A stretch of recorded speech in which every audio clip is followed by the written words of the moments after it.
It was a cool thing, and everywhere I went, it was a big deal to have me come join whatever school or whatever organization that was.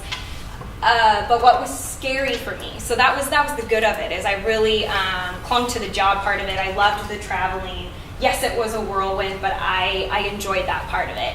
The scary part for me personally was the fact that I was born with one hand. And I mean, we'll talk about it later when we do some presentation and we do the actual program part. But basically what you need to know is that I grew up with really awesome parents who just never treated me differently. So for me, yes, it's always been a part of my life. Yes, it's something I've been used to talking about. And but at the same time, I wasn't expecting for it to create an extra wave. Well, the extra wave it created was I literally became world news when I won. So I was splashed across the face of any internet website, any newspaper you can imagine. And days after I won, I was getting offers to go and interview with, Good Morning America and The View and all of these different places. And that was scary because, like I said, I just was taught and trained to really see myself in a very normal light. And yes, it was something that made me special, but all of a sudden this was something that was making me extra, extra special. And I had never stopped to see myself in that way.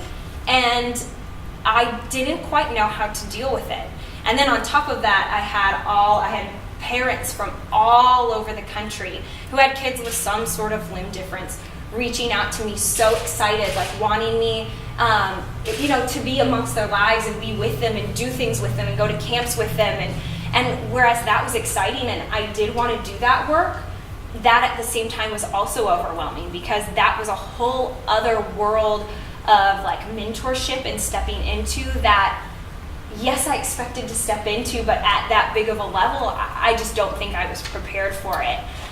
So ultimately, I ended up deciding what I chose to do was I said, I don't want to do any national news interviews right away because did any other Miss Iowa do a national news interview?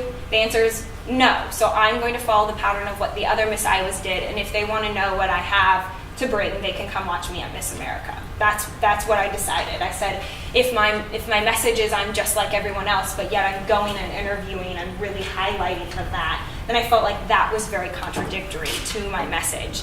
And that was a hard decision to make because I had many people on the other end of it saying, yes, but isn't this the point of us putting a crown on your head? Is now you get to talk about it. Now you get to go places and share your side of the story.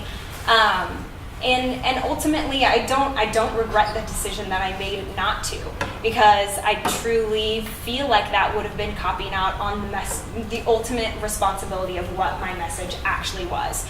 And that is, yes, I have something that makes me special, but it makes me no different than you. So had I chosen to go on those things and do those extra interviews, I think I just would have felt like I was selling out in that way.